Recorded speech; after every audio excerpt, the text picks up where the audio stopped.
जय माता दी। आज नवरात्रि का 5वां दिन है और 5वें दिन की पूजा का और श्री दुर्गा सप्तशती पाठ पढ़ने या सुनने का उद्देश्य जीवन में संतुलन और मानसिक स्पष्टता प्राप्त करना है। आज के अध्याय सुनने से न केवल आपको आध्यात्मिक शांति मिलेगी बल्कि जीवन के विभिन्न पहलुओं में गहरी समझ और दिशा भी प्राप्त होगी। और आज के ये अध्याय विशेष रूप से उन लोगों के लिए महत्वपूर्ण है जो जीवन में सही मार्गदर्शन या सही समझ की खोज में है। नवरात्रि के 5वें दिन का पाठ आपके जीवन में ज्ञान, स्पष्टता और संतुलन लाने का एक महत्वपूर्ण अवसर है। इसे पूरी श्रद्धा और विश्वास के साथ पढ़ना या सुनना चाहिए ताकि देवी की कृपा से आपके जीवन में सही मार्गदर्शन और आत्मिक शांति आपको प्राप्त हो सके। प्रिय भक्तों, इसी कामना के साथ अब हम सब मिलकर आज के अध्यायों का रसपान करते हैं। आज आप सुनेंगे श्री दुर्गा सप्तशती के अध्याय 9 और 10 को। श्री दुर्गा सप्तशती पाठ 9वां अध्याय निशुंभ वध। राजा ने कहा, हे ऋषिराज, आपने रक्तबीज के वध से संबंध रखने वाला वृतांत मुझे सुनाया। अब मैं रक्तबीज के मरने के पश्चात क्रोध में भरे हुए शुंभ और निशुंभ ने जो किया मैं सुनना चाहता हूँ। तब महर्षि मेधा इस प्रकार बोले, राजन, रक्तबीज के मारे जाने पर शुंभ और निशुंभ को बड़ा क्रोध आया और अपनी बड़ी सेना का इस प्रकार सर्वनाश होते देखकर निशुंभ देवी पर आक्रमण करने के लिए दौड़ा। उसके साथ बहुत से बड़े बड़े असुर देवी को मारने के लिए दौड़े और महापराक्रमी शुंभ अपनी सेना सहित चंडिका को मारने के लिए बढ़ा। फिर शुंभ और निशुंभ का देवी से घोर युद्ध होने लगा और वह दोनों असुर इस प्रकार देवी पर बाण फेंकने लगे मानो मेघों से वर्षा हो रही हो। उन दोनों के चलाए हुए बाणों को देवी ने अपने बाणों से काट डाला और अपने शस्त्रों की वर्षा से उन दोनों दैत्यों को चोट पहुंचाई। निशुंभ ने तीक्ष्ण तलवार और चमकती हुई ढाल लेकर देवी के सिंह पर आक्रमण कर दिया। अपने वाहन को चोट पहुंची हुई देखकर देवी ने अपने शरप्र नामक बाण से निशुंभ की तलवार और ढाल दोनों को ही काट डाला। तलवार और ढाल कट जाने पर निशुंभ ने देवी पर शक्ति से प्रहार कर दिया। देवी ने अपने चक्र से फिर उसके 2 टुकड़े कर दिए। ये देखकर दैत्य मारे क्रोध के जल भुन गया और उसने फिर देवी को मारने के लिए उसकी ओर शूल फेंका, किंतु देवी ने अपने मुक्के से उसको भी चूर चूर कर डाला। फिर उसने देवी पर गदा से प्रहार किया। देवी ने त्रिशूल से गदा को भी भस्म कर डाला। इसके पश्चात वह फरसा हाथ में लेकर देवी की ओर लपका। अब देवी ने अपने तीखे बाणों से उसे धरती पर सुला दिया। अपने पराक्रमी भाई निशुंभ के इस प्रकार से मारे जाने पर शुंभ क्रोध में भरकर देवी को मारने के लिए दौड़ा। वह रथ में बैठा हुआ उत्तम आयुधों से सुशोभित अपनी 8 बड़ी बड़ी भुजाओं से सारे आकाश को ढके हुए था।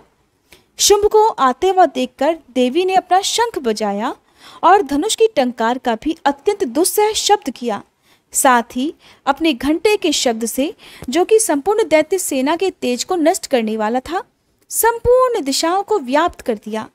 इसके पश्चात देवी के सिंह ने भी अपनी दहाड़ से, जिसे सुनकर बड़े बड़े बलवानों का मद चूर चूर हो जाता था, आकाश, पृथ्वी और 10 दिशाओं को पूरित कर दिया। फिर आकाश में उछलकर काली ने अपने दोनों हाथों और दांतों को पृथ्वी पर पटका। फिर ऐसा करने पर ऐसा भयानक शब्द हुआ जिससे कि उससे पहले के सारे शब्द शांत हो गए। इसके पश्चात शिवदूती ने असुरों के लिए महाभय उत्पन्न करने वाला अट्टहास किया, जिसे सुनकर सब दैत्य थर्रा उठे और शुंभ को बड़ा क्रोध आया। फिर अंबिका ने उसे, अरे दुष्ट, खड़ा रहे कहा तो आकाश से सभी देवता जय हो बोल उठे। शुंभ ने वहां आकर ज्वालाओं से युक्त एक अत्यंत भयंकर शक्ति छोड़ी, जिसे आता देखकर देवी ने अपनी महोल्का नामक शक्ति से उसे काट डाला।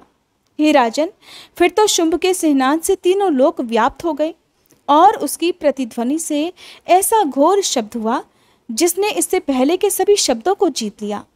शुंभ के छोड़े हुए बाणों को देवी ने और देवी के छोड़े हुए बाणों को शुंभ ने अपने बाणों से काटकर सैकड़ों और हजारों टुकड़ों में बदल दिया। इसके बाद जब देवी चंडिका ने क्रोध में भरकर शुंभ को त्रिशूल से मारा तो वह मूर्छित होकर पृथ्वी पर गिर पड़ा।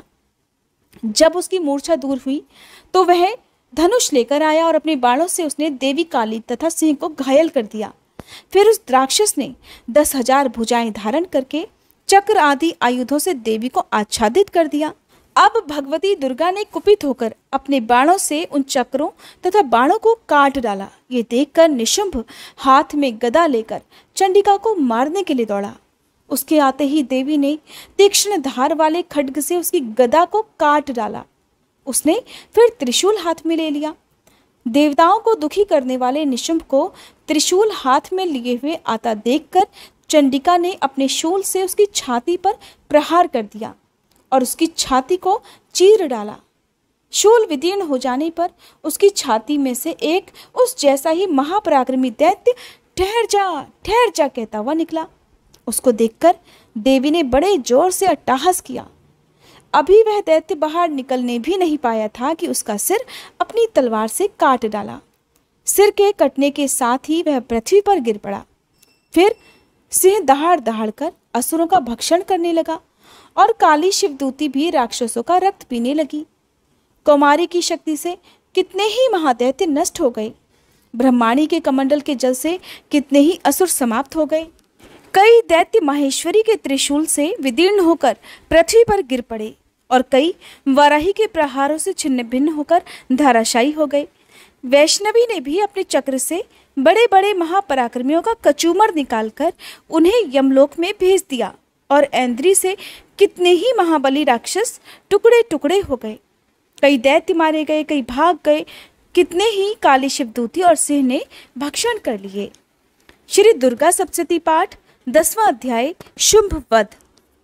महर्षि मेधा ने कहा, हे राजन, अपने प्यारे भाई को मरा हुआ तथा सेना को नष्ट हुई देखकर क्रोध में भरकर दैत्यराज शुंभ कहने लगा, दुष्ट दुर्गे, तू अहंकार से गर्व मत कर, क्योंकि तू दूसरों के बल पर लड़ रही है।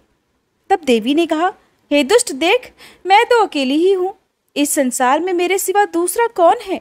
और ये सब तो मेरी शक्तियाँ हैं। देख, ये सब की सब मुझ में प्रविष्ट हो रही हैं। इसके बाद ब्राह्मणी आदि सभी देवियां उस देवी के शरीर में प्रविष्ट हो गई और देवी अकेली रह गई। तब देवी ने कहा, मैं अपनी ऐश्वर्य शक्ति से अनेक रूपों में यहाँ उपस्थित हुई थी। अब उन सभी रूपों को मैंने समेट लिया है। अब अकेली ही यहाँ खड़ी हूँ, तुम भी यहीं ठहरो। महर्षि मेधा ने कहा। तब देवताओं तथा राक्षसों के देखते ही देखते शुंभ में तथा देवी में भयंकर युद्ध होने लगा। अंबिका देवी ने सैकड़ों अस्त्र शस्त्र छोड़े। उधर दैत्यराज ने भी भयंकर अस्त्रों का प्रहार आरंभ कर दिया। देवी के छोड़े हुए सैकड़ों अस्त्रों को दैत्य ने अपने अस्त्रों द्वारा काट डाला। इसी प्रकार शुंभ ने जो अस्त्र छोड़े उनको देवी ने अपनी भयंकर हुंकार के द्वारा ही काट डाला। दैत्य ने जब सैकड़ों बाण छोड़कर देवी को ढक लिया तो क्रोध में भरकर देवी ने अपने बाणों से उसका धनुष नष्ट कर दिया।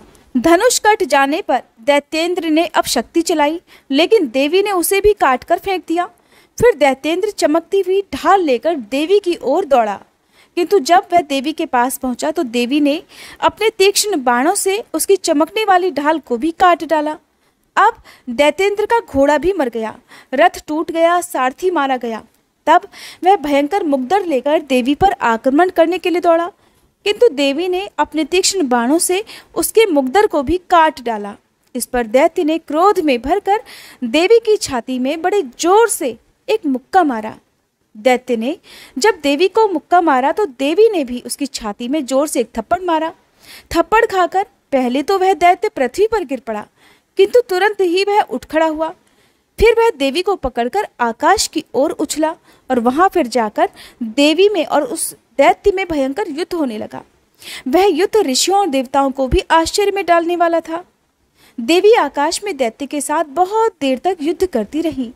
फिर देवी ने उसे आकाश में घुमाकर देखते ही देखते पृथ्वी पर पटक दिया। दुष्ट आत्मा दैत्य पुनः उठकर देवी को मारने के लिए दौड़ा।